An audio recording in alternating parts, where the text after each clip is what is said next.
Assalamualaikum warahmatullahi wabarakatuh. Alhamdulillahirabbil alamin wa bihi nasta'inu ala umuri dunya waddin. Wassalatu wassalamu ala asrafil anbiya'i wal mursalin wa ala alihi washabihi ajma'in wa ba'du.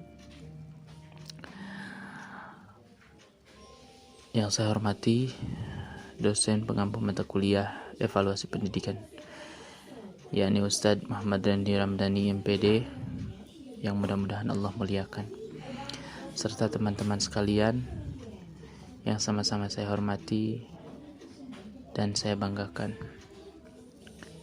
Baik, untuk mempersingkat waktu, di sini saya Muhammad Ruslan Nusaini dan saudari saya Teh Lucy Gasela akan mempersembahkan sebuah materi yang berjudul pengembangan instrumen penilaian keterampilan membaca, yang menjadi topik bahasan pada kesempatan kali ini. Diantaranya yang pertama, pengertian dari instrumen penilaian keterampilan membaca, yang kedua, jenis-jenis instrumen penilaian keterampilan membaca, dan yang ketiga, contoh-contohnya. Baik, langsung saja kepada topik pertama, yaitu mengenai pengertian dari instrumen penilaian keterampilan membaca. Yang akan menyampaikan topik ini yaitu saudari saya Teh Lucy Gasela. Kepadanya saya persilahkan. Baik, di sini saya akan menjelaskan sedikit tentang pengertian dari instrumen penilaian keterampilan membaca. Sebelum itu, kita harus mengetahui apa saja yang dimaksud instrumen menilai dan keterampilan. Nah, instrumen ini adalah alat bantu yang dipilih dan digunakan oleh penelitian dalam kegiatannya mengumpulkan data agar kegiatan tersebut menjadi sistematis dan lebih mudah. Adapun menilai adalah kegiatan pengambilan keputusan terhadap sesuatu dengan mendasarkan diri atau berpegang pada ukuran baik atau buruk, sehat atau sakit, pandai atau bodoh, dan lain sebagainya. Selanjutnya, membaca adalah suatu kegiatan interaktif untuk memetik serta memahami arti atau makna yang terkandung dalam bahasa tulis. Dapat disimpulkan bahwa instrumen penilaian keterampilan membaca adalah sebuah alat yang digunakan dalam mengumpulkan data yang kemudian akan dianalisis sehingga menjadi alat ukur mengenai keterampilan membaca seseorang atau sekelompok orang.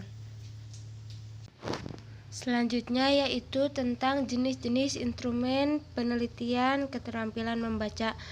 Di sini ada 5 jenis. Yang pertama yaitu tes close. Tes close ini merupakan salah satu tes yang dapat dimanfaatkan untuk mengetes kemampuan membaca secara keseluruhan. Tes close ini dapat dimanfaatkan untuk penilaian tingkat keterbacaan dan tingkat kesulitan teks.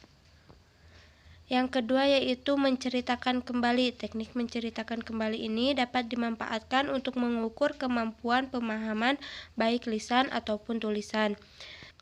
Yang ketiga yaitu tes meringkas. Tes ini seringkali dipakai untuk mengukur kemampuan pemahaman bersifat global, sebab tes ini banyak melibatkan skemata dalam sebuah teks. Yang selanjutnya yang keempat yaitu tes subjektif, yaitu tes yang banyak digunakan dalam mengukur kemampuan membaca. Tes subjektif yang dimaksud adalah tes jawabannya berupa uraian dan penyekorannya itu dilakukan dengan mempertimbangkan benar salahnya uraian yang diberikan testi. Yang selanjutnya yang terakhir yaitu tes objektif. Tes objektif merupakan tes yang dilakukan dengan cara mencocokkan kunci jawaban dengan hasil pekerjaan. Baik, terima kasih kepada Teh Lucy ya yang telah menyampaikan topik pertama dan kedua mengenai pengertian dan jenis-jenis instrumen penilaian keterampilan membaca. Topik selanjutnya yaitu mengenai contoh instrumen penilaian keterampilan membaca. Ini pada tampilan PowerPoint ini ya ada contoh instrumen penilaian keterampilan membaca. Silahkan bisa dilihat ya, di slide berikutnya juga ada contoh instrumen penilaian keterampilan membaca yang lainnya. Baik, penampilan contoh tersebut mungkin menjadi penutup presentasi kami. Selanjutnya akan saya bacakan kesimpulan. Kesimpulannya adalah instrumen penilaian keterampilan membaca adalah sebuah alat yang digunakan dalam mengumpulkan data yang kemudian akan dianalisis sehingga menjadi alat ukur mengenai keterampilan membaca seseorang atau sekelompok orang. Jenis-jenis instrumen penilaian keterampilan membaca antara lain yang pertama, tes close, yang kedua menceritakan kembali, kemudian tes meringkas, tes subjektif, dan tes objektif yang semuanya tadi sudah disampaikan oleh Teh Lucy. Itu saja yang dapat kami sampaikan. Sebelumnya kami mohon maaf apabila ada yang ingin ditanyakan, silahkan ditanyakan. Insya Allah apabila memang kami sanggup untuk menjawabnya, kami akan berusaha untuk menjawabnya, dan ketika kami sudah berusaha menjawabnya dirasa masih kurang, kami serahkan kembali kepada Ustadz. Mohon izin Ustadz. Ya, itu saja yang dapat saya sampaikan. Mudah-mudahan ada manfaatnya.